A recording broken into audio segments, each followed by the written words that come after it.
Another day, another pack. This is the weekly tasting. I'm Laura Maniec, Master Sommelier. I'm pleased that you trust me to join me on this discover, whatever you call it, of Bordeaux. It's our favorite wine producing region. It's the most famous wine producing region. I remember studying it as a sommelier and being like, why did they rate this region as far back as 1855? So Bordeaux is in the southwest part of France, and it's famous. People make money selling, buying, drinking Bordeaux. But you know what you need to know is that Bordeaux is a style of wine, red wine, white wine, and rosé, and sparkling, and that it's made from a specific group of grapes. So we call them the Bordeaux grapes. For white wine, the Bordeaux grapes include Sauvignon Blanc and Semillon. And for rosé or sparkling rosé, you can use those white grapes, but you can also use Cabernet Franc, Merlot, Cabernet Sauvignon. So in general, Bordeaux is a combination of grapes. It's like the original blend. The art of the blend is what makes it so special. Being in the southwest part of France, we never have a problem with sunshine, but there is like an influence of the Atlantic Ocean, and sometimes you have great vintages, sometimes bad vintages, sometimes okay vintages. So the idea is that for the very first time in wine production, you have what one grape lacks, the other grape makes up for. So imagine Merlot is like a late ripening grape or an early ripening grape. It's actually an early ripening grape. And Cabernet Sauvignon is late. If there's a hail or a frost coming, one grape will be like surviving and the other grape might be not so good. So Bordeaux is all about blending these grapes. Anyway, I can't wait to discover Bordeaux with you, and I'm thrilled that you joined us on this trip, and I'll see you in the southwest of France.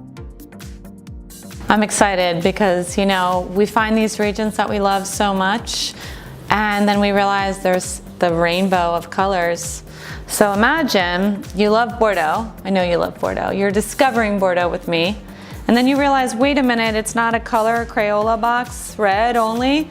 You mean to tell me that they make white wine in Bordeaux? Yes. I don't have any in this pack just because we only have 4 wines in a pack. But I was like, let's have something bubbly, and here we are. So this wine is La Grange aux Filles.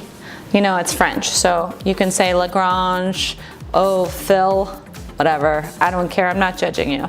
So La Grange aux Filles is called a Crémant de Bordeaux. That means anytime we see the word Crémant, if you zoom in on the label and or if you look at the label on your own, you'll see Crémant just means sparkling, like a sparkling wine from Bordeaux. So this happens to be bubbly, it's not champagne, but it is sparkling.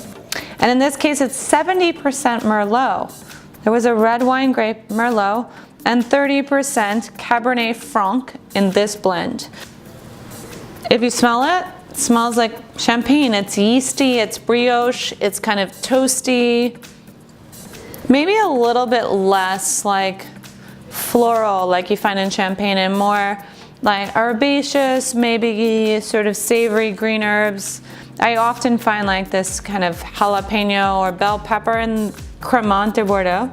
Say it with me. Red plums, black plums. The finish is long and it's silky, yet you still have that high tone, refreshing citrus note, and it's pretty much perfect for any fried food, any kind of chicken wings.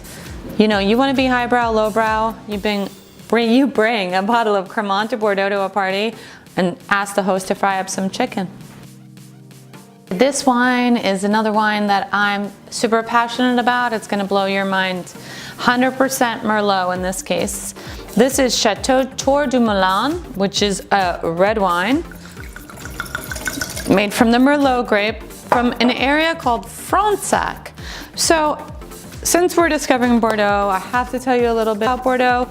Bordeaux is basically divided into 2 sections. They're not official, but they're called the left bank and the right bank. So just to give you an idea, imagine Bordeaux, southwest France, the Atlantic Ocean is to the left, I guess you can say, of Bordeaux. Imagine Bordeaux is like a backwards peace sign, right? So there's this like big area, and there's one main river, and it splits up into like two estuaries. So river and like side rivers, and it makes like a peace sign looking thing. This area that we're talking about in this bottle is from the right bank. It's on the right side of the river. It's Fronsac. And Fronsac is known for Merlot. But more importantly, remember when Merlot got that bad rap in Sideways, that movie? Merlot is actually like, deserves its place in fine wine category. Merlot is everything you like about Cabernet, but maybe not as much tannin. So in this case, I wanted to pick a wine that shows like the breadth, the intensity, the ripeness of the region, the south of France, red plums, black plums, like red cherries, and it has like this mouthfeel that's velvet and it's big and you're pleased, but it doesn't dry out your mouth. You don't need food. So Merlot and lamb go really well together because they have the same kind of meaty texture. So we'll check this out. It's just near the area of Pomerol, and you might know the Pomerol region. To me, it has like cocoa or like chocolate aromas. Like it reminds me of like that nice like dark chocolate bar fireplace wine. Kind of smoky cigar box, cedar, all of those like nice toasty flavors. The most surprising thing about this Bordeaux versus the ones to come is it's a round texture. Like it's just juicy. So if you want a lesson in tannin, this wine, 100% Merlot, round tannin, a little bit dusty at the edge, but wait till we get to the next wine and then you'll really see what it means to dry out your mouth. This wine, it's a study in contrast, compare and contrast, or contrast and contrast, whatever you want. I love the idea that these packs are not just the wines on their own. The whole point of the weekly tasting is that you're seeing wines in the context of how do they compare to other wines. Like I might not love everything in our pack, and truly we hope you do, but at least I understand what does one grape lend to the other. And this is the perfect example.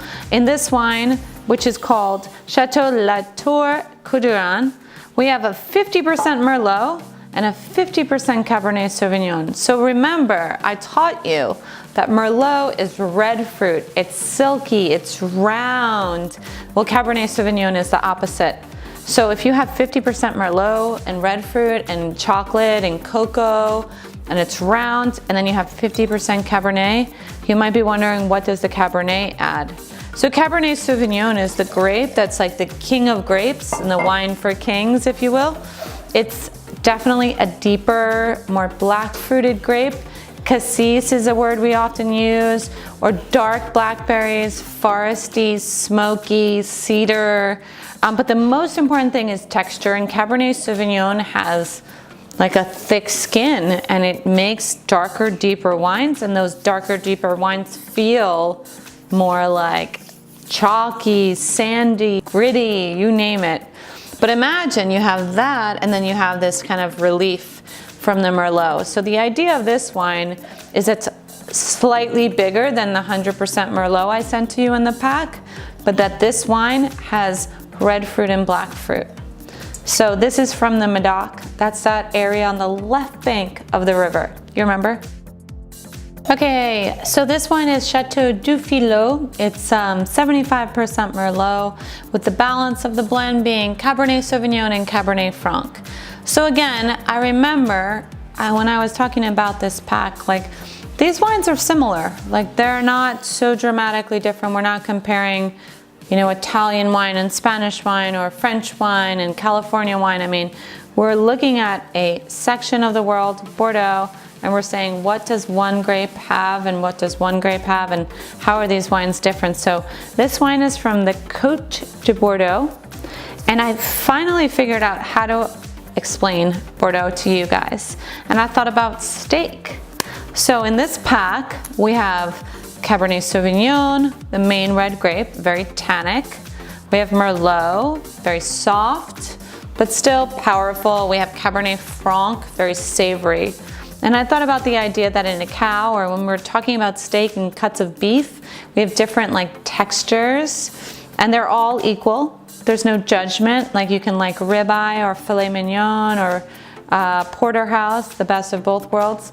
And I think this is the perfect way to describe Bordeaux. And in this case, this is your ribeye steak. This is 75% Merlot. It's got 15% Cabernet Sauvignon and 10% Cabernet Franc. So you remember, you get all the texture from the Merlot, you get a little bit of grip from the Cabernet Sauvignon, and then the flavor or the savory notes of like just like herbs at the end is Cabernet Franc. So I think that this one is, out of all of the 4 wines, the one you want to drink last. If you are entertaining and you have a pack, oh, let's open all of our Bordeaux, let's have people over, or let's make like a different steak and pair it with these different wines. This is definitely your last wine. But either way, even if the next 4 weeks in a row, you're trying these, as you go to your butcher and you say, this is the filet mignon wine, this is the ribeye wine, this is the prime rib wine, this is the one for everybody. I hope you like it. In closing, I want to recap what you should know if you're thinking about Bordeaux. First of all, we're in the southwest part of France. It's sunny, it's warm, we're on the Atlantic Ocean, and the breezes from the Atlantic Ocean will certainly change year over year. So that's why vintage is really important about Bordeaux. In closing, Cabernet Sauvignon, Merlot, Cabernet Franc, those are your 3 main red grapes.